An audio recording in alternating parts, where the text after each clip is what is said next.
Então é o seguinte, eu só queria saber, eu tenho uma certa dúvida sobre a carne de porco, né? Apesar de eu ter lido duas passagens, né? Daí eu queria saber o que o pastor Jefferson tem a dizer sobre isso. Você pode colocar uma luz, né, nesse meu suposto superficial conhecimento sobre a carne de porco. Maravilha. Meus irmãos, a paz do Senhor, que quem vos fala é o pastor Jefferson Rolim.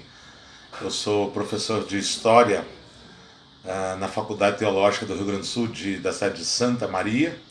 Hoje nós damos aula online. E acerca da carne de porco, nós vamos tecer agora alguns comentários. Primeiro, quando os hebreus, por 430 anos, isso desde a descida então lá de Jacó, que totalizaram 70 pessoas, e durante o passar do tempo eles vieram a se multiplicar, chegando em torno de 2.300.000 hebreus vivendo no Egito.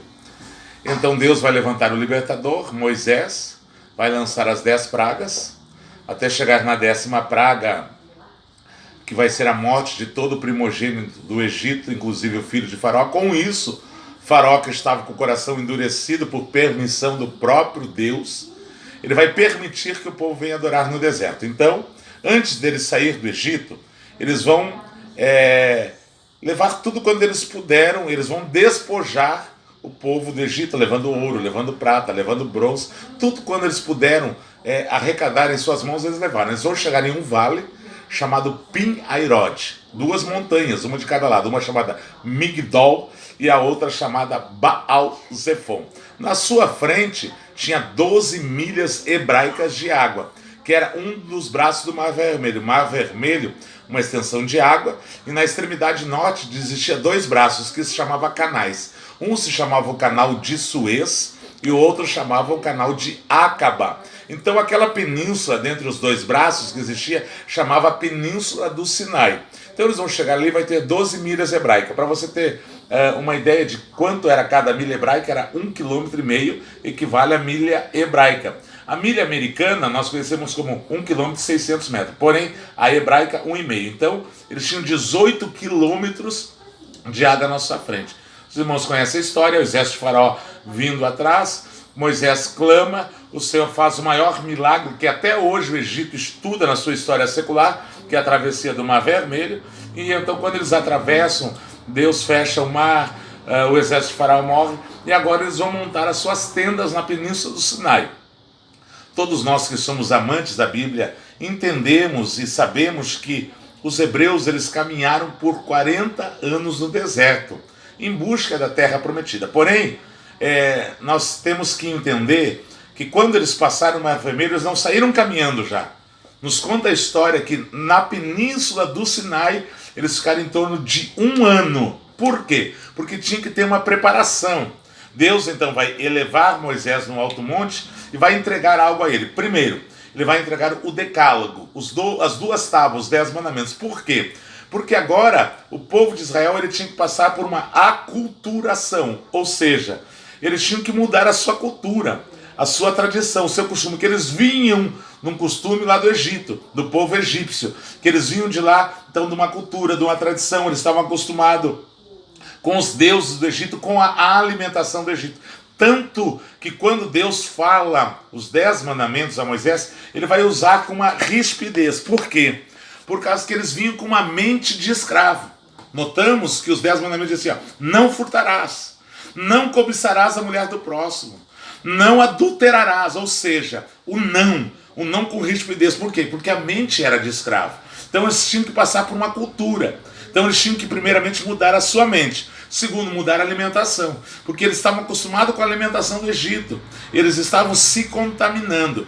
E como Deus queria fazer uma diferença da sua nação eleita, da sua nação escolhida para as demais nações, então até a alimentação eles tinham que modificar.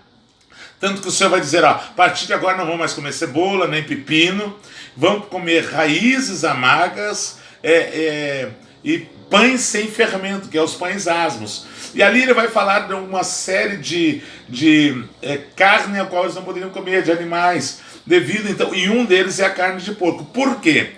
Por causa que o porco naquela época, ele era um animal imundo, ele se alimentava até de fezes. Então ele traria doenças para o corpo humano, para o organismo. Então Deus queria privar, porque essa nação ela tinha que ser bendita sobre as demais nações. As demais nações tinham que olhar para Israel e ver que ela era uma nação diferente. Não só por causa do Deus que eles adoravam e serviam, mas também pela sua viscosidade, pela sua saúde, pelo seu semblante. E a carne de porco faria com que eles então pudessem adoecer e a própria nação viesse a ser diminuída. Então, quando tudo estava preparado, Deus vai dizer: Moisés, construa para mim um santuário, vai dar as dimensões, a forma que teria que ser confeccionada, os móveis, os utensílios. Quando está tudo pronto, que deu totalizando 1 ano, aí que eles vão começar a andar pelo deserto. Ou seja, é como se vai dirigir um carro, não pode beber, né, para você poder dirigir com segurança, né, e não causar acidente. Assim também Deus fazia, né? Ele tinha que preparar. É a mesma coisa. Tu tocou no carro, tu não vai, por exemplo, chegar, comprar um carro, dar a chave na tua mão, vai. Mas tu não sabe dirigir. Então tu tem que fazer uma preparação para depois tu dirigir. Assim foi o povo. Exato. Deus teve que aculturar, preparar, ensinar, até ele sair para o deserto.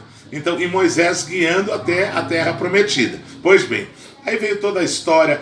Por 40 anos, Moisés vai deixar um sucessor, que o nome dele se chamava Oséias. Ele era filho de Num, da tribo de Efraim, que nós conhecemos como Josué. Josué vai guiar o povo até a terra prometida, vai fazer a distribuição das terras nas 12 tribos. A tribo de Levi, ela vai ficar com a função de cuidar do templo, dos cultos, da adoração, então, enfim, do sacrifício, tudo isso aí.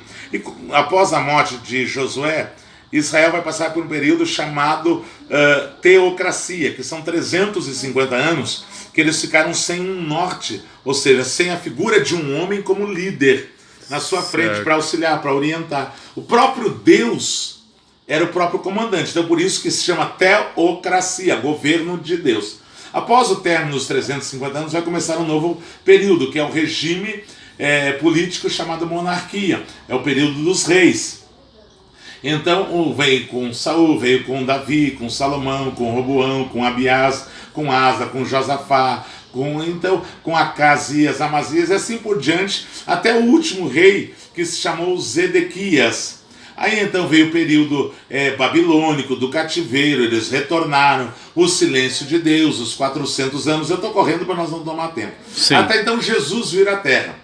E aí Jesus veio para quebrar todos os dogmas, os paradigmas. Ele veio dizer que todas as leis, não somente os 10 mandamentos, mas sim as 613 leis que aglobavam tudo isso aí, veio se transformar em 2. Agora eu vou frisar isso aí para você entender algo. Então a lei foi abolida? Claro que não. É que, veja bem, as 613 leis vão estar nesses 2 mandamentos. Primeiro, amar a Deus sobre todas as coisas. E segundo, amar o teu próximo como a ti mesmo. Veja bem como não foi abolida. A Bíblia diz lá, não furtarás. Foi abolida? Claro que não. Porque se tu amar o teu próximo, tu não vai furtar ele.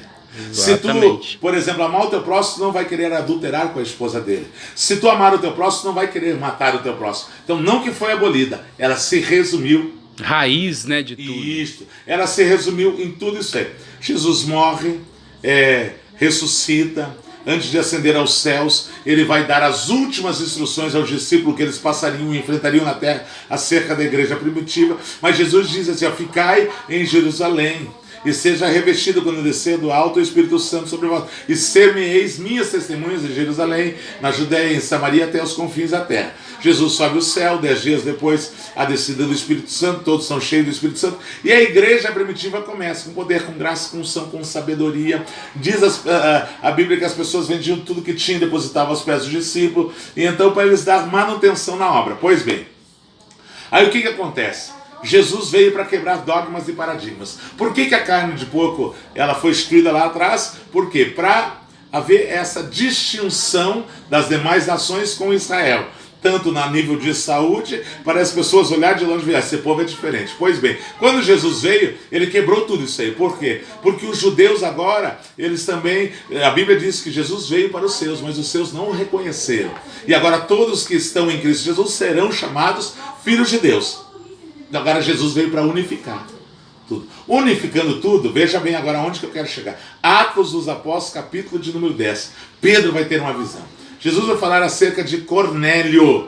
Cornélio era um centurião romano, mas a Bíblia diz que o anjo do Senhor foi até Cornélio e disse: o Senhor tem ouvido a tua oração, tem visto que tu tem dado esmolas e o Senhor é contigo. Aí Deus mostra uma visão a Pedro. Diz que de um lençol do alto dos céus caía animais impuros, quadrúpedes, tudo isso aí. E aí Deus mandou que ele comesse. Mas Senhor, como que eu vou comer esses animais impuros? Aí o Senhor vai dizer: como será impuro aquilo que eu santifiquei? Aí que eu quero chegar.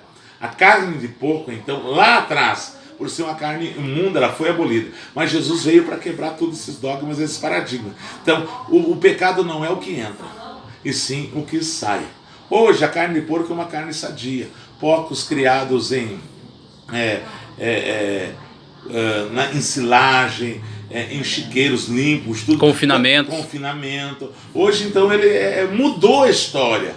Então tudo aquilo que Deus abençoou, santificou, quem somos nós para então trazer uma religiosidade dizendo não? Agora imagina, Jesus morre na cruz do Calvário por tão pouco, eu pergunto. Porque se tu comer uma carne de porco, então tu vai para o inferno? Não faria sentido, né? Faz sentido isso aí? Será que Jesus é tão limitado, né? É tão limitado que ele vai vir, vai pagar o preço pelo meu e pelos seus pecados, para que então, se nós comêssemos um pedaço de carne de porco, nós iríamos para o inferno e não para o céu? Então é essa mentalidade que nós temos que mudar. Então, no caso, pastores que não atacando aos pastores que falam que comer carne de porco é pecado. Quem não quer não come, mas não é questão de saúde simplesmente. Sim. Se eles não querem comer, amém, mas eles não podem querer também julgar alguém que come a carne de porco e vai para o inferno. Sim. Jesus é muito além de tudo isso aí. Nós não podemos se limitar. Nós fazendo com isso, o que nós vamos estar fazendo? Limitando a Jesus. Porque Jesus veio por causa de uma carne de porco. Jesus veio e de repente vai levar alguém para o inferno porque ele não guarda o sábado. Entendeu? Então é isso aí. A gente tem pessoas, não a gente, mas pessoas que querem limitar o sacrifício de Jesus na cruz do Calvário. Então, essa é a palavra que a gente lhe deixa. A gente está aí. Meu Facebook é Jefferson Rolim. Meu Instagram, Pastor Jefferson Rolim. Quem quiser entrar em contato conosco, é só nos seguir lá. E nós vamos estar conversando e trazendo algo para aclarar aquilo que você quer aprender um pouco mais da Bíblia Sagrada. Deus abençoe. E somar o nosso conhecimento. O link vai estar na descrição aqui do vídeo. Obrigado, pastor. Fechou? Muito obrigado. Amém.